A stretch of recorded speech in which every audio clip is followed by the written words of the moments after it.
Hello, lords and ladies. Welcome to Dominion of Ages, a Kingdom's Reign game. Chapter 0 is the beginning session where I'll explain the overviews of this game, introduce the kingdoms, and get us started. Kingdom's Reign is a game created by my brother that's like D&D, except you're acting as the leaders of a nation.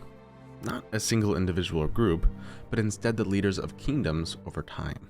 In this game, each week is a turn. Every turn, the kingdoms are given kingdom points, commonly referred to as KP. This is how much the kingdom is able to work, more or less, with each point being a symbol of the people working on something. These can be put into skills and policies, split into 8 different ones. Exploration focuses on exploring the undiscovered hexes of the map and going through encounters that have a high risk, high reward. Colonization is about putting your claim on the land and using those hexes to gain benefits from it. Production is about creating resources. Almost every skill requires resources, and although it can be crafted with their associated skill, production will turn out the best results.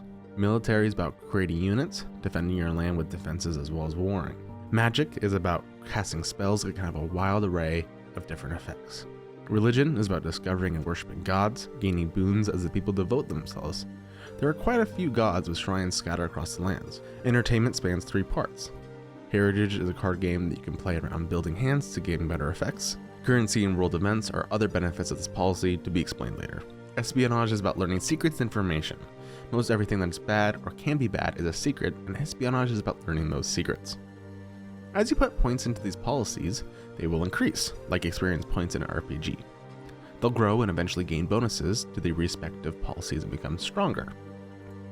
Finally, there's a few other side things, but one of them is technology. When a kingdom wants to gain an item, benefit, or something that might be outside the already written rules, they're able to build the technology and then build that item afterwards. On the first turn, players are all invited to a king's court. Essentially, we get everybody into a Discord call and talk about what's happening in the world. The next week is a lore prompt, asking them to help gain more information about their kingdom as well as the world.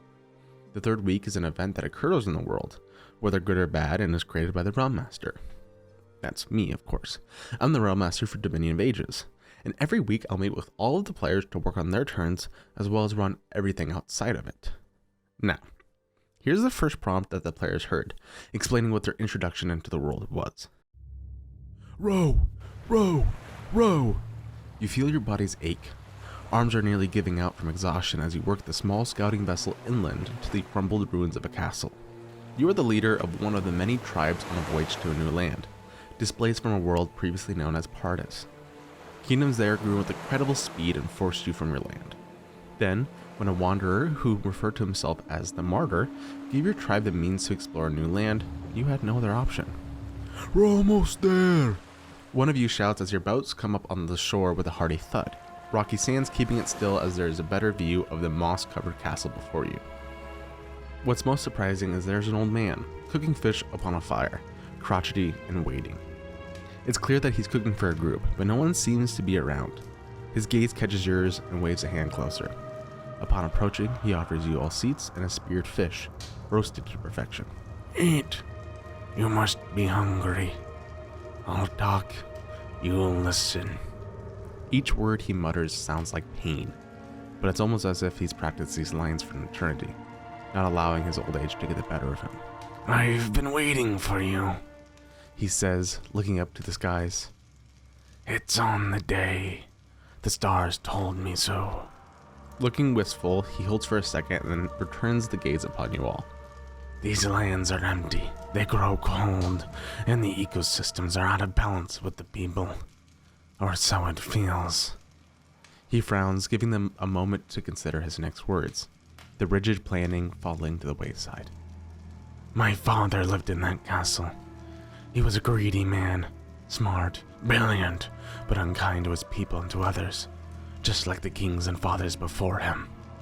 They destroyed the kingdoms that did not fall in line or go under the banner of his kingdom.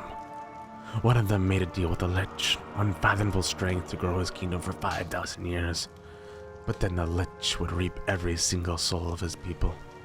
He agreed, and so when the time came, the lich took every single life, raising the tides to submerge this land to the island you see before you, bringing the souls of the now damned to his lands.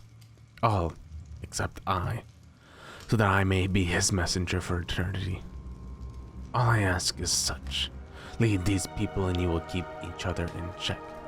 Absolute power corrupts absolutely. Each one of you is to lead your tribe and settle into these lands. In 100 years, your descendants and leaders will come back here, and I will give each a gift of the late king. A reminder of greed to never forget. At this point, your fish is now eaten down to the bones, falling into the rocky sand at your feet, finishing the fulfilling meal. These lands are not safe, he adds after a heavy silence. Barbarians, monsters, heavy weather, and even each other kingdoms. Be careful, be wise, be strong. With that, he plucks the sticks out of your hands with a small bow, walking into the castle.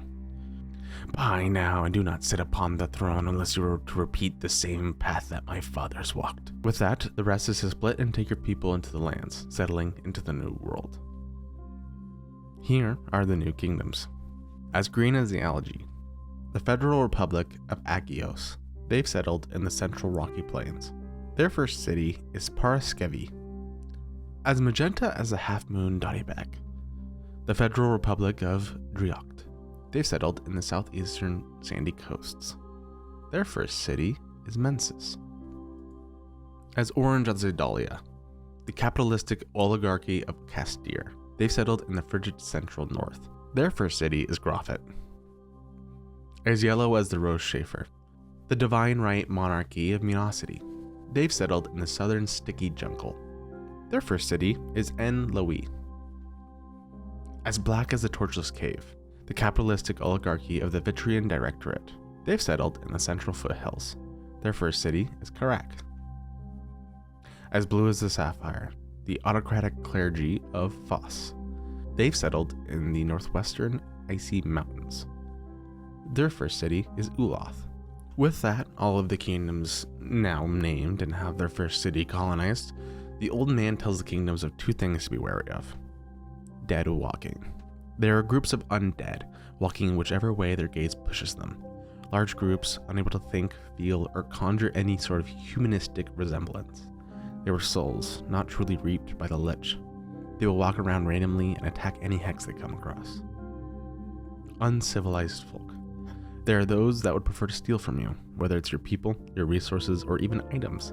They will steal against the closest kingdoms and have a chance of doing other surprising actions. With this, the stage is set for Dominion of Ages, a Kingdom's Reign game. Stick along with us as we watch a world be built before our eyes, and maybe watch it get torn down as well. Thank you. If you have any questions, comments, or concerns, please feel free to let me know down below. This will be a very fun and exciting time. Thank you all.